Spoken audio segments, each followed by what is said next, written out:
Música en vivo. Lado B. Sábados, 12 a 14 horas. Who You Are por Cindy Al Radio.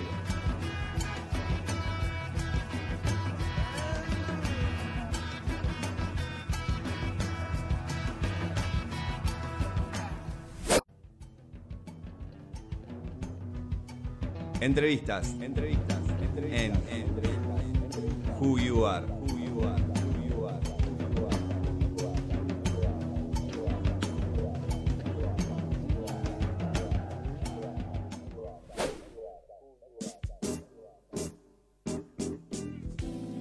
Volvemos en el programa número 12 de Who You Are. Estamos con Luis Diego Fernández. Buen día, buen mediodía. Hola, ¿qué tal? ¿Cómo va todo? ¿Todo bien? Bien, todo tranquilo. Tenemos muchas cosas para preguntarte, porque ya de por sí la filosofía es un tema que en general no estamos empapados, pero es muy interesante. Sí. Abarca todo. Y abarca todo, y es el hecho de repreguntarte todo el tiempo las cosas. Mi primera pregunta es, ¿cómo llegás al hábito de repreguntarte todo el tiempo? Porque hasta en un momento debe ser hasta cansador decir, bueno, esto es así, ya está, no quiero repreguntar tanto. Ese es un problema también. Claro. A ver, qué sé yo, es como una larga historia. Uno también tiene que ver por qué uno llega a la filosofía. Me parece que como que cada uno tiene diferentes caminos para llegar a eso. Qué sé yo, digamos, en mi caso, cómo llego a la filosofía es por un tema casi personal, te diría, ¿no? En general uno cuando estudia, qué sé yo, tanto economía como administración de empresas o esas clásicas carreras. Clásica carrera. Claro, uno por ahí tiene como una finalidad que puede ser más comercial o porque hay más laburo, por lo que sea. Pero es raro que no estudie una carrera como filosofía para hacerse rico. En general, da por sobreentendido que esa es una finalidad que no va a suceder, digamos. Entonces, en general, son como disparadores distintos. En mi caso es por un tema de sentido. La verdad que... qué sé yo a los 18 años tenía, como vos decís, muchas preguntas, mucha angustia también. Sí. Entonces, y necesitaba como una suerte de sentido, ¿no? Era algo propio mío, ¿no? Y aparte es como que siempre tuve un vínculo con la lectura fuerte, siempre leí muchísimo, escuché mucha música, el cine siempre me interesó. Entonces estuve muy vinculado con el tema cultural, digamos, como los libros, todo eso. Y antes hice como otra, digamos, cosas como cine, por ejemplo. Antes de meterme en filosofía hice un par de años de cine. Pero bueno, después sí entré a la UBA y ahí estudié filosofía y para mí realmente me cambió la cabeza, ¿no? Claro. Porque cuando uno va estudiando, uno va viendo diferentes espacios de sentido. Es decir, qué sé yo, cuando uno estudia Platón es un sentido, cuando estudias Aristóteles es otro, cuando estudias Descartes es otro, cuando estudias Nietzsche o Kant o Foucault o Deleuze, el que sea, son como diferentes espacios de sentido donde uno dice, hay un mundo que es caótico, que es conflictivo, que tiene preguntas, pero hay como diferentes formas para responder o para tener otras preguntas en relación a eso. Como que cada uno tiene su paradigma o su forma de verlo. Algo así, exactamente. Entonces, depende de dónde lo encaremos. Absolutamente. Entonces, si uno se para desde un lugar platónico o aristotélico o nietzscheano o kantiano, qué sé yo, uno puede encontrarle sentido al mundo desde diferentes lugares. Uh-huh. Para mí, eso era en principio la filosofía, digamos, ¿no? Fue una cuestión personal, una cuestión de sentido propio. Y después eso se fue como convirtiendo en un trabajo. Claro. Eso hay que ver cómo lo procesás después, ¿no? Porque cuando uno tenés el título, yo soy licenciado en filosofía, todo genial, qué sé yo, muy buenas notas, diploma de honor. ¿Ahora qué? Digamos, ¿no? ¿Qué hago con el título? ¿Lo puedo colgar? ¿Y a qué me dedico? Sí, sí. Entonces, ahí también vino otra pregunta para mí, digamos, que es cómo proceso el tema de la filosofía. Yo mucho tiempo hice muchas cosas, digo, tanto escribir, digamos, en medios, eso... Hoy hago eso también, digo, escribo en Clarín, en Perfil, en un montón de diarios. Después estuve muy vinculado con los libros, estuve trabajando como editor, estuve en nuestra editorial un tiempo. Y después empecé a dar clases, pero las clases hace 8 años que doy clases, ¿no? Entonces ahí encontré un lugar que es muy libre para mí. Entonces tengo una escuela de filosofía propia, además doy cursos también en otros lugares, ahora estuve en la universidad también, digo... Fue algo que se fue desplegando de a poco. Por cómo lo contás, ¿es la parte que más disfrutás? Sí, mucho. Sí, eso me encanta. Es que seguramente es el punto de donde encontrás de vuelta el sentido, supongo. Claramente, ¿no? Sí, total. A mí me encanta dar clases porque dar clases, a veces uno tiene la idea de que el profesor sabe más que los alumnos, ¿viste? Y no es así, digo, yo voy con algo preparado y sí, hablo de Kant. Ahora, por ejemplo, estaba dando una clase de Kant ayer, justamente.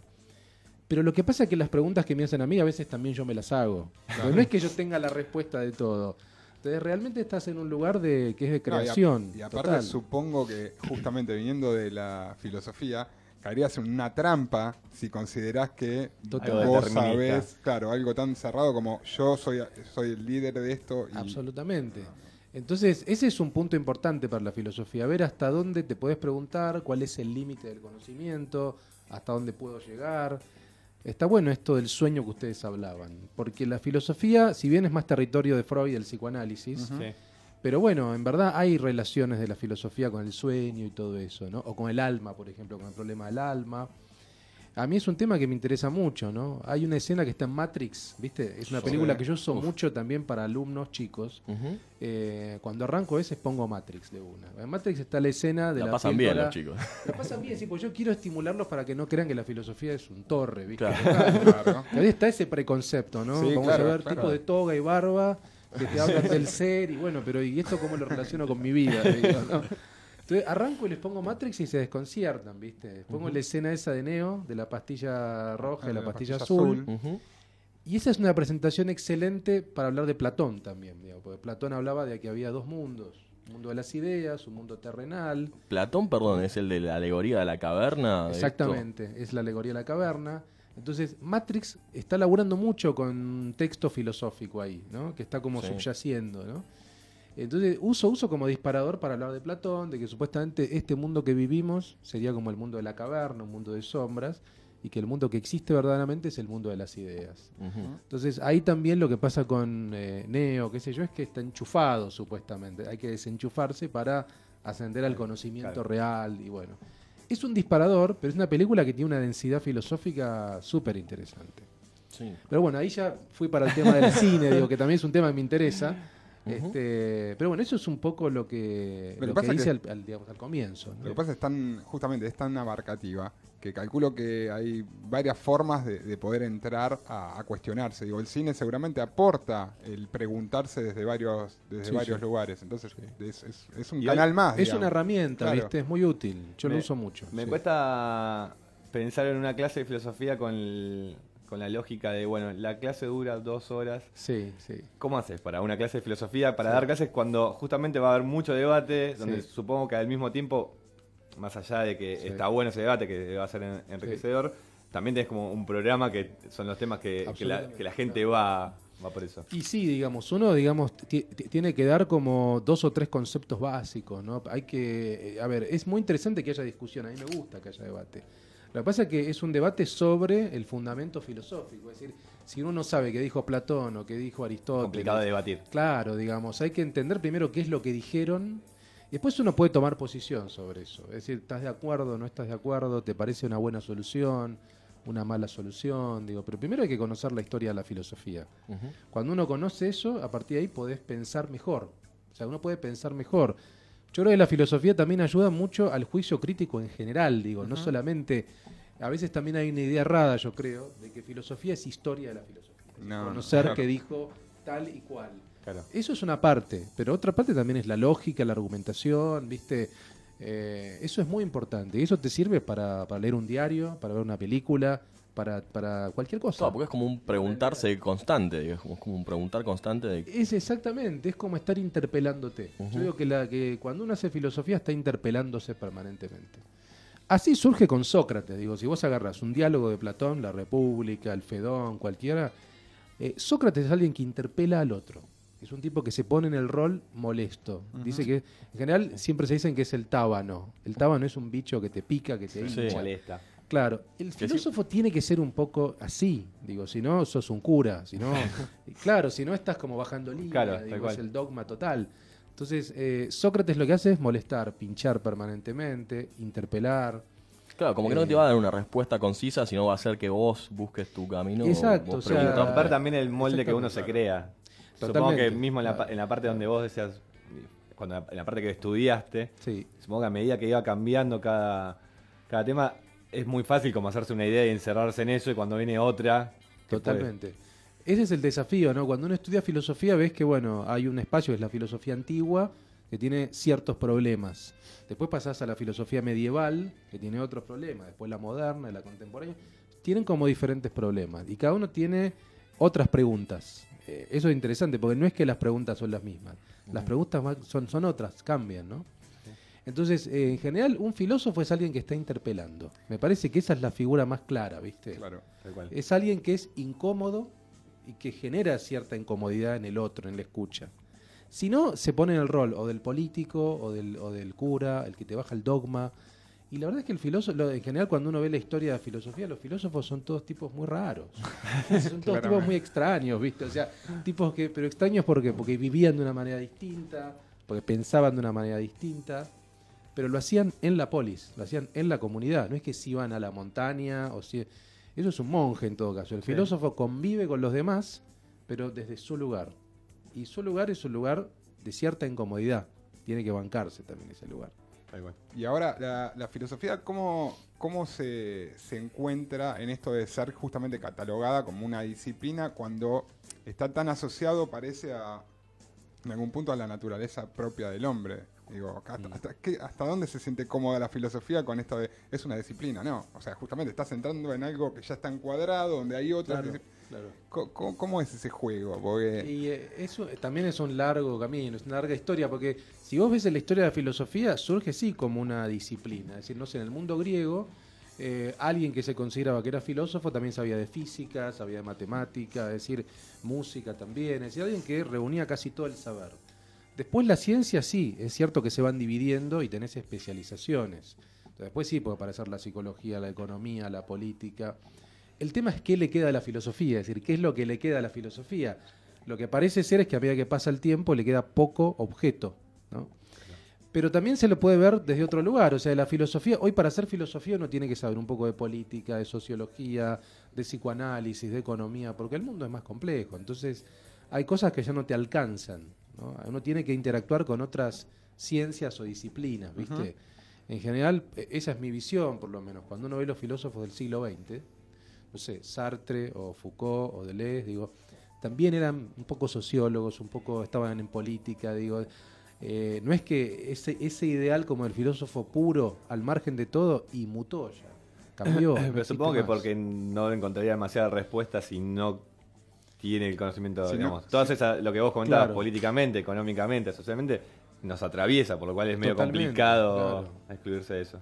Es imposible, digo, ¿no? Porque ahí aparecen otros problemas de la filosofía. Entonces, yo creo que la filosofía es muy dinámica. Yo lo veo cada vez más, ¿no?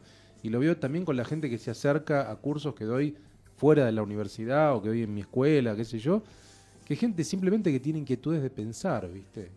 No es por un título ni nada. Es que ahí creo que hay un punto, ¿no? Hay un punto en eso, porque se plantea la filosofía como, digamos, desde un lado casi omnipotente, como la gran madre de todo, ¿no? De toda la ciencia, pues finalmente es la que pregunta, la que se repregunta, es la que se cuestiona. Y desde ese lugar es sumamente válido para cada uno de nosotros, digo, si uno pudiera hacer eso con uno mismo. Al mismo tiempo, parecería ser que no puede dar respuestas prácticamente a nada de esas grandes preguntas. Entonces, creo que podría ser que la validez pase más por justamente el repensarse uno todo el tiempo y tratar de buscar ese sentido que vos decías al comienzo y dejar un poco de lado esto de que la filosofía es la que va a dar respuestas a digamos, como disciplina, ¿no?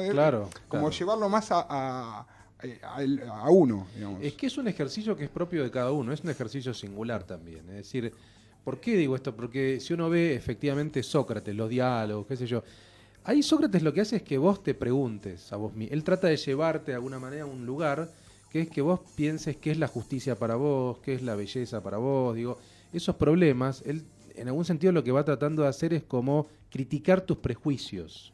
Entonces, y a partir de ahí sí se llega a una suerte de idea propia. Pero efectivamente uno tiene que interrogarse, es de uno la interpelación. Es decir, Sócrates decía que cada uno tiene que pensarse a sí mismo, ocuparse de sí mismo, y la filosofía todavía tiene ese rol está. Lo que pasa es que también ahí en ese sentido después aparecieron competidores, entre comillas, digo, no sé, desde la religión a ciertas terapias alternativas, pasando por...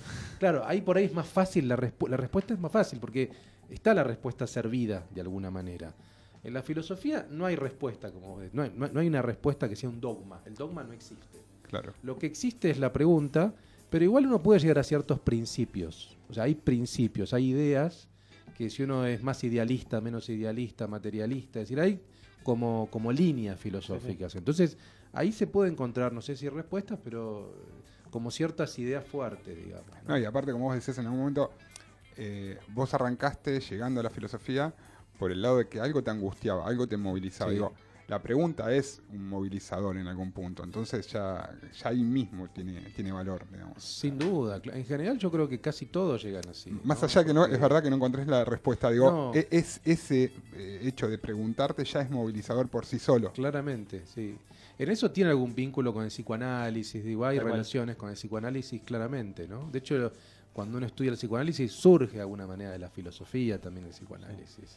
Y hoy en día, hoy contabas de que se acerca gente que quizás no va con la idea de tengo un título, tengo Sí. un diplomita, sino que la idea de repreguntar, de conocer, hacerlo más por un tema más genuino quizás. Totalmente, sí. Lo que ves es dónde se interesa más la gente hoy en día. Hoy estábamos hablando de la filosofía a lo Sí. largo de los años, de los tiempos, va cambiando de percepción. Hoy en día, que vos tenés como una idea con alumnos, con Sí. gente, ¿qué es lo que la gente ves que siente más atraída o qué es lo que más se pregunta? Porque ya debe ser Sí. complicado saber en este ritmo qué nos preguntamos, o sea, qué nos parece importante.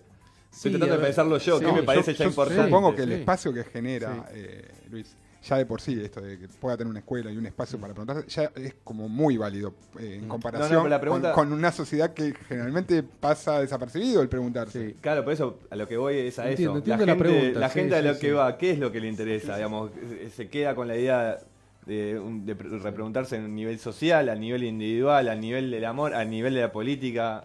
En Ya- general es muy diverso eso, la verdad, pero en general lo que yo veo es que tratan como de aplicar cuestiones de la filosofía a su vida personal. Es decir, a veces me pasa eso, ¿no? Que uno está comentando, no sé, digamos a Nietzsche o a Kant, al que sea, y después te preguntan mucho si, bueno, ¿cómo esto lo puedo aplicar a mi vida? Es decir, eso es muy fuerte también, ¿no? Que te digan, esto que dice Nietzsche, por ejemplo, bueno, ¿cómo puede funcionar en mi vida? ¿De qué modo puedo tener un deseo de determinadas condiciones? ¿De qué forma puedo bajar esto a mi realidad? Es decir, se busca como aplicarlo en un sentido práctico, se busca una filosofía práctica también. Eso por un lado. Después, por otro lado, también aparecen búsquedas más políticas o que tienen que ver, no sé, con los vínculos, con el amor, por ejemplo, con las relaciones. Digo, que ese es todo un tema y es un tema hiper complejo también. Entonces, Ya arranca la filosofía, una de las definiciones más conocidas es que la filosofía es el amor a la Sí, sabiduría. sí. Arranca muy complejo, porque ¿qué es el amor? Vos que ya digamos, hiciste Y a un la revisionismo sabiduría. de varios Por- autores y todo. Por favor, ¿Cómo- Luis, te trajimos para eso. ¿Qué es el amor? ¿Qué es el Decinos qué es el amor? amor. ¿Qué es el amor? sí, Digo, pero esa pregunta es enorme. A ver, claro, Hay un- ¿cómo arrancaron con una definición muy compleja? Porque Sí, y de hecho en Diálogo de Platón se habla de mucho del amor, el eros, es un diálogo que se plantea como un banquete, de hecho se llama el banquete. Es como el origen de la filosofía. Ahí hay una teoría del amor. Es la teoría del amor que dice que en verdad es una teoría del deseo y después también se habla del amor. Digo, hay una pregunta previa que es el deseo. Digo, ¿qué es el deseo? El deseo supuestamente para Platón o para Sócrates, que está como protagonista, es buscar la otra mitad perdida, ¿no? Buscar una otra mitad que uno perdió. La famosa ahí- media naranja. Claro, exactamente. Ahí se parte de lo que es el mito del andrógino, lo que se llama el mito del andrógino. ¿Qué es el mito del andrógino? Era una suerte de ser que reunía a los dos sexos en sí, hombre y mujer, pero supuestamente tenía demasiadas ínfulas, tenía como demasiada pretensión, digo, y Zeus lo parte al medio. Entonces supuestamente queda una mitad femenina y otra mitad masculina. Ese es el mito que supuestamente origina la cuestión del eros. O sea, uno tiene que buscar la otra mitad que perdió. Ahí aparece la teoría, como él dice, la media naranja. Y ese es el comienzo de una visión romántica al amor. Es el amor romántico. Entonces, esa visión es la que triunfó. Si vos ves cualquier escena de Hollywood romántica, ¿cómo termina? El chico y la chica se besan en el puente, digo, y está todo Bajo bárbaro. la lluvia. Claro. Cosas que en general no pasan. Cosas que salís a la realidad y no pasan, digo, o sea, porque es complicado pensar el amor en términos de media naranja o en términos de que alguien me va a completar. claro. Sí. Entonces, eso también Como le dice origina- Tom Cruise está- a... Las también- neurosis vienen no- por ahí también. Claro, no quiero decir, estaba por decir está mal pensarlo así, no quiero decir está mal, pero hay de mi lugar, hay un error Sí. conceptual pensar que otra persona te tiene que completar. Es complicado para el otro que recibe de vos si Claro. tiene esa presión de Mucha presión, completarte. claro. Claro, Claro. tiene una Totalmente, pero ese es como el mito fundante griego del amor, digamos, ¿no? Y después eso se mantiene con la visión, viste, cristiana también, como un amor idealizado, como el amor cortés también. Es decir, hay una visión que es muy idealizada y muy como romántica, que tiene una potencia estética muy linda, porque es muy lindo también cuando uno ve una película y ves que todo cierra al final. Exacto. Digo, estéticamente está buenísimo, pero después salís a la realidad, o tenés vínculos con personas y ves que es muchísimo más complicado que eso. Sí, claro. Entonces, me parece que, bueno, ese es un problema, digo, que aparece en la filosofía. El tema del amor es un tema central. Después hay otras visiones Y vos lo del ves amor, que, pero, digamos, y es algo discutible eternamente, además. Claramente, hasta el día de hoy. Digo, hasta el día de hoy todavía no se sabe bien cómo responder eso. Sí. Después hay otras teorías que son un poco, que son críticas de la visión del amor romántico, que son un poco más como pragmáticas, digamos. Pero en definitiva esa sigue, es como la que todavía articula la tradición occidental, digamos, sigue siendo firme. A mí me parece, en general en este programa, le estamos preguntando, es verdad que el amor es trillado, pero es un tema súper universal, digamos, por lo cual entiendo que quizás sea lo que más surja. Y a nosotros nos pasa, y estaba pensando para mí, yo no estoy pensando todo el tiempo en la muerte, pero nos dimos cuenta a partir de este programa... Lo tuviste que traer, ¿no? Casi lo tenía que traer. Nos dimos cuenta a partir de este programa que no hay manera que por bloque no hablemos de algo similar a la muerte, que me parece también otro tema muy universal. Y ese es un temazo, claramente, ¿no? Sin duda. Es el tema. El tema. Sí, no sé si por el amor también, digamos, esos temas, pero lo que mi idea, mi vista es que el amor está mucho más presente por un tema de relaciones, por un tema... Quizás la muerte, si yo no salgo de acá, no estoy pensando todo el tiempo en la muerte. Sin embargo, acá, que hablamos 2 minutos, tratamos de charlar sobre ciertos temas, atraviesa a todo. O surge más de lo que yo pensaba. Digamos. Sí, es recurrente. De hecho, en esta mesa creo que prácticamente en todos los programas aparece y es más, es uno de los temas que yo habitualmente no me anoto preguntas, pero en este caso sí era necesario y lo tengo marcado acá. Y que lo asocié, la otra vez estábamos hablando de Gustavo Cerati y hablábamos, bueno, de que esto de que, bueno, él se va, digamos, desaparece físicamente, pero queda su arte, su música, y en algún punto lo que discutimos la semana pasada era... ¿Por cuánto tiempo? Esto de que trasciende. Ok, trasciende, pero ¿cuánto tiempo? O cuánto, digo, en 200, 300 años, que era una de las cosas que planteamos, la música de Cerati va a desaparecer inevitablemente, pero no porque sea buena o mala, sino por el hecho de que va a haber otros habitantes. La música de Mozart todavía no desapareció. Claro, pero va a haber, digo, uno hace un análisis tan subjetivo, ¿no? Donde está parado en estos años. Digo, a veces es muy difícil que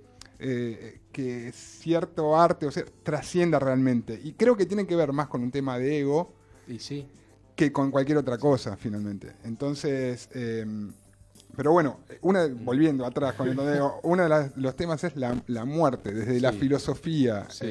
¿Cómo se vive eso? Pues es una pregunta bastante habitual también. Es una pregunta, ¿no? Y también hay otras preguntas previas a eso, que es el alma.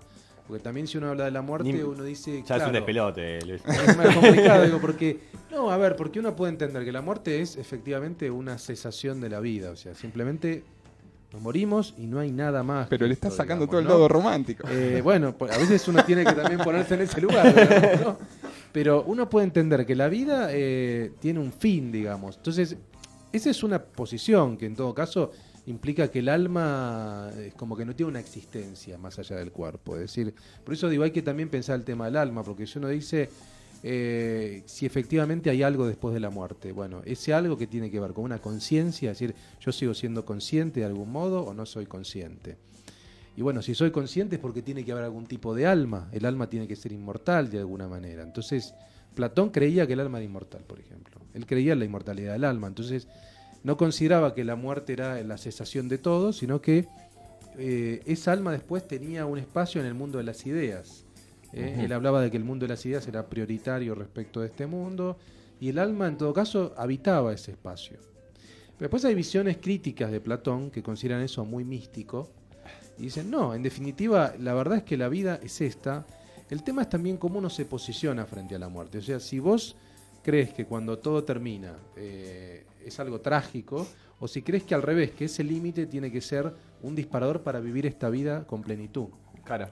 Sí, eso lo pensaban filósofos tipo los estoicos, los epicúreos, que así pensaban. Ellos creían que la muerte era el fin, pero no lo veían como algo malo, sino lo veían como algo bueno, en el sentido que ese límite te obliga también a vivir tu vida bien, con plenitud. Entonces, ahí hay otra pregunta, es cómo vivir bien, cuál es la buena vida. ¿Cuál es la plenitud para cada uno? Claro. Entonces, exactamente. ¿Es ir a correr todos los días o de tomarte un buen whisky cada rato? Claro. Ahí surge A mí me parece que eso puede ser interesante, el hecho de que, bueno, es verdad que la muerte puede ser el fin, pero está bueno también que uno se pregunte por este tiempo. Mientras vivimos, ¿cómo lo vivimos? Total, también lo que decían otros filósofos es cuando vos te mueras no vas a ser consciente. Decía Epicuro, digo, cuando la muerte está, vos no estás. Y cuando vos estás, no está la muerte. Esa era la solución que tenía Epicuro. Decía, bueno, entonces, la verdad que muy práctico. Entonces, en ese sentido, si uno se pregunta por la muerte, es preguntarte por algo que no conoces. Y no lo vas a conocer, digo, porque supuestamente serás inconsciente y, en todo caso, otros te van a llorar, digo, pero no, ya no vas a ser vos. Claro. Entonces, con la muerte me parece que pasa eso, ¿no? Uno también tiene esa ilusión de conciencia más allá de esta vida. Sí. Pero la pregunta también sería, ¿vos eras consciente antes de nacer? Esa también es la pregunta que uno se podría hacer. Me metió en un quilombo. Y la verdad es que vos no eras consciente antes de nacer. ¿Por qué vas a hacerlo después de morir?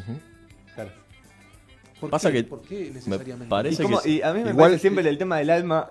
Igual es fácil despreocuparse con esta visión, obviamente, pero el problema también que tiene la muerte es que generalmente pega también en alguna otra persona cercana y ahí juega el doble rol de la muerte, amor y demás, y ahí se vuelve más complejo, digamos, ya no es yo y mi muerte, sino que es sin duda, es la del otro. La del otro y ese espacio que ya no está y cómo hay como muchos factores. Sí, claro. Pero hablando de lo del alma, a mí me parece hasta más complejo que la muerte, digamos, porque la muerte, bueno, va a suceder. Y no queda así. Tampoco quiero vivir una vida eterna. Pero el alma, es complicado hablar del alma, algo que no es tangible. ¿Cómo a veces lo define? ¿Cómo se define un alma? Por eso, bueno, ahí depende cómo uno se pare. Es decir, supuestamente el alma es la psiquis también, es lo que tiene que ver con el psiquismo, después con la mente. Claro, que para mí... Después aparece otra palabra que es el espíritu. Pero bueno, el espíritu ya estamos entrando en un terreno que excede la filosofía. Es más religioso. Claro, digo, la filosofía hace un uso de la razón. Pero ya cuando pasás ese límite, eso es otro territorio. Entonces yo digo, está bien que no tenga creencias, puede ser católico, musulmán, judío, lo que vos quieras, pero es otro territorio, es el territorio de la fe. Entonces, la filosofía va hasta donde la razón puede ir. Claro, y es complicado repreguntarse en la fe, digamos. No, y no puedes preguntarte, porque la fe es una apuesta. Claro. Vos apostás a que existe otra vida, pero la certeza no la tenés nunca. Luis, en relación a eso, justamente, porque estás hablando justamente ya de religiones, ¿cómo se llevan hoy los filósofos con los religiosos? Y yo creo que depende en cada caso, ¿viste? Hay como algunos que tienen fe, digamos, ¿no? Y pueden dividir bien una cuestión que es filosófica, racional, de la fe. Depende. Yo creo que no son cosas que se excluyan mutuamente. Hay casos de muchos filósofos que tenían fe o que tuvieron fe, entonces... Lo que pasa es que uno tiene que delimitar bien el campo de acción, es decir, dónde entra la religión, dónde entra la filosofía. Entonces me parece que ahí queda todo más claro. Después también hay filosofías cristianas, como Santo Tomás, que trataban de fundar, esa es otra cuestión, tratan de fundar la religión desde una cuestión racional. Qué laburo, ¿eh? Y sí, es un laburo enorme, digo, pero bueno, los filósofos cristianos, San Agustín, Santo Tomás, digo... van a tomar herramientas de Aristóteles o Platón para fundar el texto bíblico, para darle una lógica al texto bíblico. Pero una forzada lógica. Y en con ciertos sentido, límites. Sí, después hay un límite que es, ya te digo, es la fe. Ahí no hay forma racional de mediarlo. Es o crees o no crees. O vos apostás o no apostás de que algo existe. Entonces ahí la razón no te sirve. Realmente no te sirve, es un límite. Lo que pasa es que en algún punto, a veces es la misma pregunta. Entonces, me cuesta pensar en una persona que apuesta a la razón y a la fe al mismo tiempo. Me estoy cerrando tal vez, claro, pero... Digo, bueno, por ahí son cosas... por ahí alguien es consciente de que la razón llega hasta cierto límite y tiene fe, a su vez. Digo, ahora, no es lo más sabe normal. Que la razón puede llegar hasta cierto lugar... Y después, además, tiene fe desde el punto de vista personal en algo, digamos. Pero estamos hablando de afuera. En general, lo normal me parece que la gente que tiene fe piensa que esa es la razón también. Y hay que ver, pero también pasa con los científicos, ¿sabes? Los científicos también, si no todos los científicos son ateos. Claro, y la verdad es que hay científicos que no son ateos, hay científicos que son católicos o lo que sea. Y uno diría lo mismo, también si un científico se la pasa laburando en un laboratorio, ¿por qué debería creer en un más allá? Por las dudas. Y bueno, claro, y ¿sabes qué? Después hay un punto donde, qué sé yo, que uno puede considerar que exista algo más. Porque tampoco, yo tengo una posición que es más como agnóstica. Yo no soy ateo, tampoco soy religioso. Entonces, ¿por qué soy agnóstico? Porque yo no puedo afirmar que Dios no exista. Y yo tampoco puedo afirmar de que no existe nada, no sé, por ahí puede existir. No es que me cierro totalmente a esa posibilidad. Lo que pasa es que no lo puedo afirmar con seguridad, ¿viste? No tengo idea. Claro. Ojalá exista, pero no sé. O sea, eso es lo que responde alguien que es agnóstico, es no sé. En cambio, alguien que es ateo te dice, no existe para nada, ¿viste? Esa posición me parece un poco dogmática también. Los ateos radicales me parecen un poco dogmáticos, porque ¿cómo puedes asegurar que no existe? ¿Cuál es tu certeza de que no existe? Por ahí sí, ¿viste? No sabés. El problema es también del que veo al no sé, que en realidad es muy bueno porque simplemente te seguís preguntando todo el tiempo. Pero no es lo más común acá. No, pero que entras en una relatividad tal que bueno, sí, a veces se vuelve infinita. Y sí, totalmente. Digo, a veces uno necesita como esa cosa de, bueno, hasta acá llego, claro, listo. Sí. Ese límite, ¿no? Parecería que uno necesitara... El límite es necesario a veces. Claro, necesitas como un principio que no cuestionás. Claro. Hay un principio que no cuestionás. La muerte. Entonces, y eso es un hecho. Por eso va a pasar. Límite, va a pasar. Pero en todo caso uno puede tener diferentes principios, ¿viste? ¿Qué sé yo? Yo creo que todas las personas tienen un principio en su vida. Por ahí no son conscientes, ¿viste? Cuando digo principios, no sé, en algo crees o en algo fundás tu vida.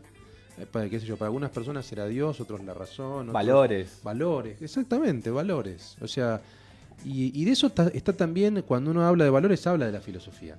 Todo el tiempo, porque hablas de la ética. Entonces, y la ética es un problema filosófico también.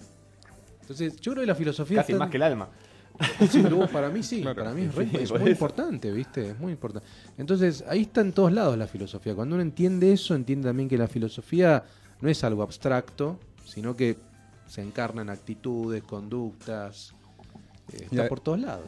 Hablando de que está por todos lados, hasta hay una vinculación para mí muy fuerte con también la literatura. De hecho, tu caso. O sea, que ahora vamos a estar hablando de lo que escribe. Sí, aprovecho para aclarar que en general nosotros en la primera entrevista solemos poner un tema en el medio para que el invitado se relaje, etcétera. No va a pasar, te estamos exprimiendo, así que no vamos a perder 4 minutos de un tema que todos pueden escuchar por internet. Que vamos a ir hablando. Okay. Pero volviendo a esto del vínculo con la literatura, en algún caso comparten esto del pensamiento, del lenguaje, hay una vinculación, y a vos te pasa, ¿no? ¿Cómo vivís eso de hacer libros? Y sí, y a mí me gusta, qué sé yo a veces cuando toque definirme, que era todo un tema también, si me defino como filósofo, viste que es todo también un problema. Sos escritor, claro, sos filósofo. A veces digo escritor porque yo escribo hace mucho, y a mí me encanta escribir, es un espacio de placer total.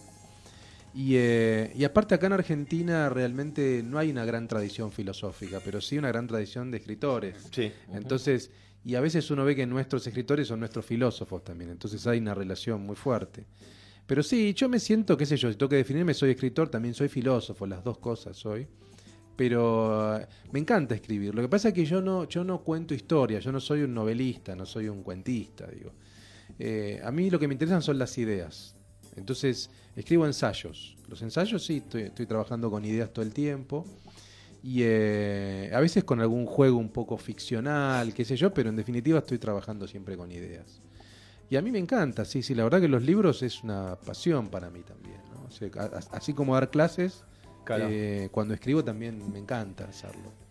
Yo tenía una duda casi. Está por salir un nuevo libro que es Ensayo Californiano. Sí, Ensayos Californianos se llama, sí. Y habla de la filosofía del libertarismo. Sí. Si me podés comentar. Sí, bueno, ahora yo estoy trabajando mucho en esa corriente filosófica, ¿viste? En general, no sé, digamos, estuve mucho tiempo con Foucault, mucho tiempo con Deleuze. Yo me formé en filósofos que son más de corte anarquista. Vengo más de ese palo, digamos. Lo que pasa es que el anarquismo, digo, es una tradición enorme y hoy también hay diferentes ramas, ¿no? Una rama es esta rama que se conoce como una expresión como libertarismo, se llama, que tiene algunos elementos más liberales, qué sé yo, es un mix raro y es propia de Estados Unidos, o sea, es como una suerte de anarquismo norteamericano. Sí. Entonces, son ensayos que tienen que ver casi con una contradicción. No, pero no te creas, porque en Estados Unidos hay muchos filósofos que son de esa tradición, claro, que son como anarco-individualistas, se llaman. Entonces, y bueno, aparte yo fui a Estados Unidos mucho. También hay un tema personal, viajé mucho a Nueva York, qué sé yo. Estuve en California también mucho, entonces esos artículos hablan un poco de eso, de esa relación entre la filosofía que parte de esa tradición, y después hay textos que también tienen que ver con la cultura popular, es decir, con el cine, con el rock. Veo mucho de lo que se suele decir cultura joven en muchos temas. Sí, ¿Cómo es esa parte? Y porque lo que pasa es que yo soy joven, entre comillas, no sé. Yo soy el que se formó con todo eso, con el rock. Yo me formé con el rock and roll, yo me formé con los cómics, con el cine, con la televisión. Entonces considero que eso es parte de mi mundo. Claro. Lo que pasa es que a eso le meto la cosa filosófica, digo, hago esa relación.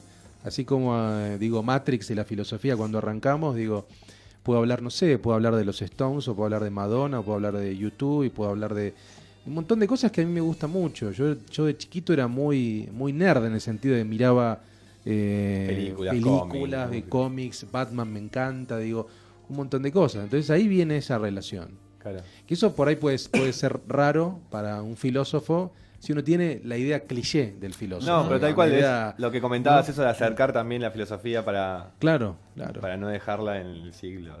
Totalmente, ¿no? Porque yo creo que uno hace filosofía desde su tiempo, ¿viste? Y yo lo hago desde acá, desde Buenos Aires, tengo 38 años, tengo esa formación. Claro. Y esa es la clave, me parece. ¿Y cómo explicás lo de Batman? Me estoy acordando de Humberto Eco. Sí. Y del tema de los superhéroes y Eco la también cultura. Es un gran fan de la cultura pop. Claro, digo, estoy pensando en esto de cómo bancar un personaje que parece ser como muy dogmático. No te metas con Batman. No, por favor. No tiene que ver con aclaramos porque Martín está mirando. El otro día se metió con Bruce Willis. ¿Qué pasa, capo? Ya que acá de política puedes hablar cualquier cosa. Pero de Batman no lo jodas a Martín. No jodas con Batman, como Volver al Futuro, no jodas. No, pero justamente Batman, me cuestiono desde el lado esto de que es un personaje muy dogmático. Sí, pero a mí lo que me... A ver... Es que depende de qué Batman te pares. Porque si es el Batman el último es el mejor, Tim Burton, el de Christopher Nolan, claro, el último, el de Miller, hay un montón de Batman, ¿no? Mientras no nos paremos en ese que estaba con Jim Carrey, ese no. Ese es malísimo. El de malísimo, es casi el de George Clooney. Es una caricatura. Sí. Bueno, es como el de los 60, el de los 60 también es una caricatura. Sí. A mí me gusta mucho el último, el de Christopher Nolan, que está basado en un cómic de Frank Miller. Mirá, Frank Miller es el autor de 300, de un montón de que son extraordinarios. Y ese Batman me parece muy sutil, ¿viste? O sea, es un personaje... Sí, de hecho lo que dicen como que se mete mucho en el componente humano y la psicología. No, y lo que tiene es que está muy marcado el no ser un héroe. Totalmente. En todas las tres películas es héroe y antihéroe todo el tiempo. Claro. Perfecto, sí, es verdad. No, pero digo, convengamos que para el inconsciente colectivo, Batman es un superhéroe. O sea, no le podés sacar esa etiqueta jamás. No, pero por un tema de historia. Pero si vos ves esas tres películas, no sé si podrías decir que es un héroe, Pues está ayornado muy probablemente y debe estar buena la misma. Claro, a mí me parece, está mejorada. Ahora, es cierto eso, ¿no? Si vos ves todos los superhéroes, Superman, la Mujer Maravilla, Aquaman... Tienen superpoderes. Claro, ¿Cuál es el superpoder de Batman? Ninguno. Mucha guita. Sí, es millonario. Bueno. Okay. Pero no tiene un superpoder, digo, no es que es un humano. Un tipo súper fuerte o que navega o que va bajo el agua. O tírate la araña. Claro. Y en el fondo, ¿sabes qué es Batman? Es un neurótico. Porque ¿de dónde arranca toda su búsqueda? Le matan a los padres. Le matan a los padres, él lo ve. Y a partir de ahí aparece cierto resentimiento, cierta sed de venganza. Entonces, ¿cómo lo procesa? Lo procesa con el símbolo del murciélago, enfrentar el temor propio, qué sé yo, y a partir de ahí surge todo. De hecho, a mí una frase que me gusta mucho del Batman de Nolan es cuando le pregunta a Alfred, tipo, ¿por qué elegís un murciélago? Y él le dice, porque quiero que mis enemigos compartan mis miedos. Exacto. Esa es muy buena. A ver, es una película que está llena de diálogos filosóficos también. Yo la uso a veces para clases, la pongo... Sí. Sobre todo a mí lo que me gusta es la 2, no hay un diálogo del Joker con, Es la mejor, por lejos. con Batman. Sí. Claro, donde el Joker... Es un anarquista. La entrevista. El Joker, claro. Que le dice, me Claro, necesitas. sí. No, y le dice, vos sos igual a mí. O sea, Sí. vos estás tan loco como yo, Claro. le dice en un Sí, momento, hace como ¿no? un paralelismo. Y sí. Batman se queda pensando, no es que lo critica. Entonces, Claro. a mí me gustan esos momentos de gris. ¿Viste? Tal Donde vos cual. decís, ¿quién es bueno y quién es malo? Si realmente los dos están re locos. Son dos esquizofrénicos totales que se disfrazan, ¿viste? Uno por el bien y otro por el desorden, por la locura. Por el Pero caos. por el caos, ¿viste? Sí, sí, sí. A mí me gusta Batman por eso, porque te pone otra vez la pregunta, ¿qué es el bien, qué es el mal? ¿Y vos crees ¿Viste? que esto de ser tan cinéfilo y todo fue lo que más o menos te acercó un poco? Porque vos dijiste que arrancaste por el lado del Estudié cine, cine, y sí, después te primero, fuiste sí. por el lado de la filosofía. ¿Dónde estudiaste el cine? En la FUC. Mirá. En la FUC. Y ahí también, bueno, ahí es una cantera, estudió Cifrón, viste un montón de directores que ahora triunfaron. Digo. Estudié casi 2 años y después sí entré a filosofía. Pero sí, yo amo el cine. Lo que pasa es que la gran diferencia es que yo creía que podía hacer películas. Y no. Claro, O sea, ¿te gustan? simplemente me gustan, puedo analizarla, pero cuando me dieron una cámara me di cuenta que Es no más podía. complicado de lo que No. pensaba. Y porque es un trabajo grupal el cine. Sí. En cambio, escribir o De dar hecho, clases. yo estoy estudiando cine ¿Estás también. estudiando cine? Sí. Y bueno, es un laburo grupal. Sí. O sea, alguien que es un gran director tiene que coordinar equipos. Claro. Y yo soy un tipo muy solitario, pero muy, viste, casi ermitaño a veces. Entonces, ¿y a qué me dedico? A leer, a escribir, a dar clases, digo, lo que hace un tipo que escribe. Pero me básicamente. das el pie que justo estabas diciendo solitario, estuvimos hablando un poco de los libros, porque estás haciendo un ciclo que se llama Notas Sí. y no sí. estás solo, estás con... No, ahí estamos con Pángaro, Sí. con Sergio Pángaro. ¿Y cómo es eso? Eso es trabajar de Y alguna eso manera en equipo. es un desafío, la verdad que es un desafío interesante, es completamente nuevo para mí, ¿viste? Porque yo estoy acostumbrado a exponerme frente a alumnos, frente a gente que cuando doy clases, digo, pero ahí es raro porque es un show. Es un show que reunimos música con filosofía y con tragos. Entonces, Ideal. Es ideal, a mí me encanta, digo, ¿no? Y aparte a mí me encanta la música, me encanta el jazz. Y aparte está alguien como Sergio, que es un gran músico, viste, que yo lo admiro un montón. Entonces ahí eso empezó como un juego. Empezó como un jueguito a ver qué canciones tenían contenido filosófico. Primero las canciones de él, después canciones de jazz o hasta de Palito Ortega o de Sandro. Y bueno, el show tiene que ver con eso, digo, ¿no? Es una especie de viaje por estaciones donde vamos pensando temas como el amor, la pasión, el placer, con las canciones de él, digo, tanto de Sergio como estándar de jazz.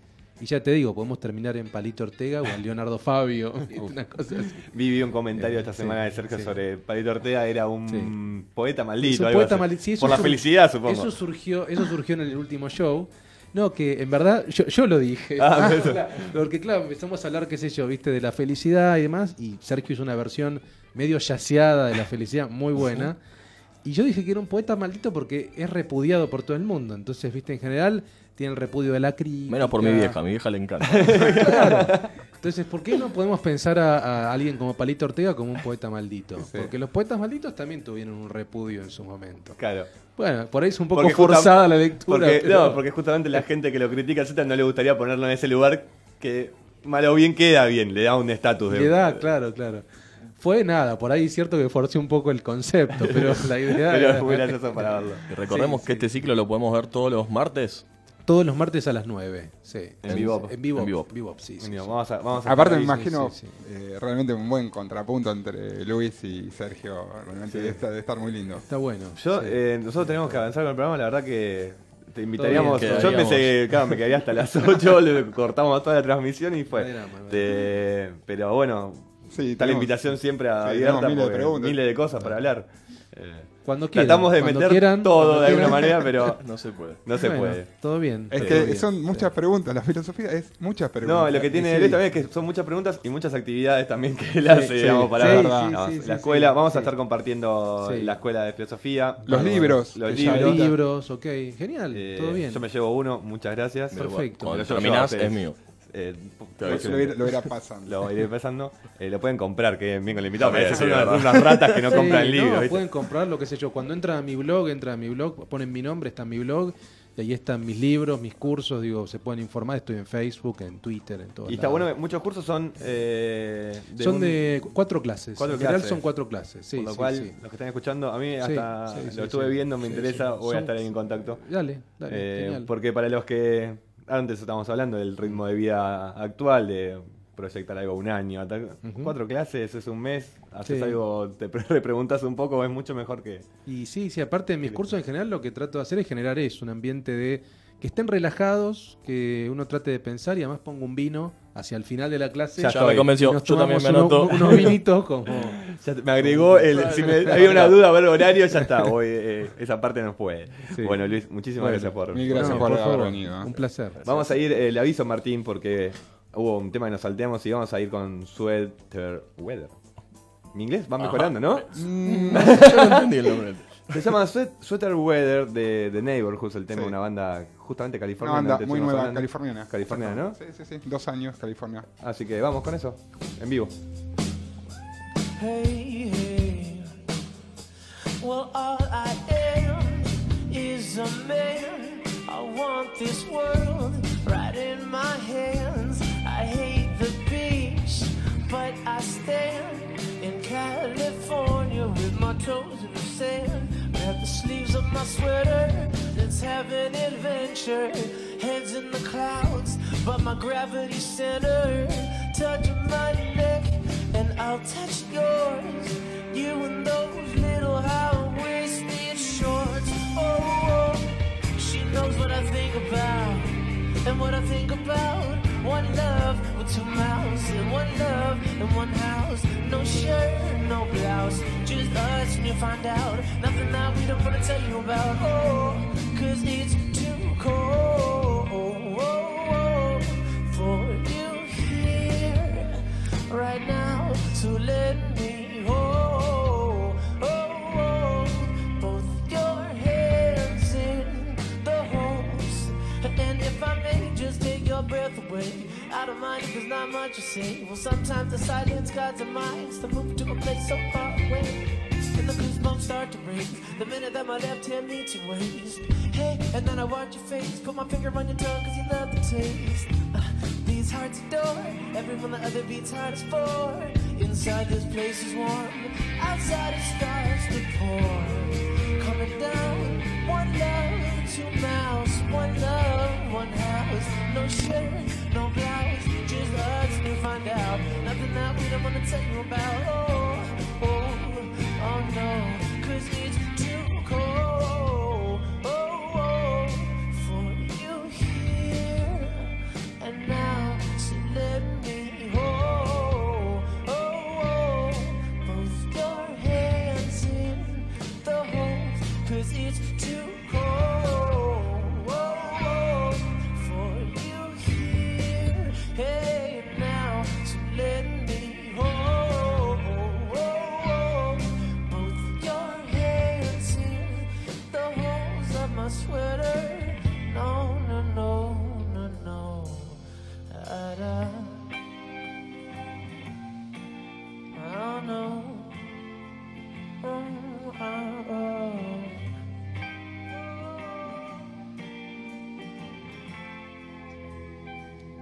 2, 3, hey.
It's too cold, oh, the hands of my sweater.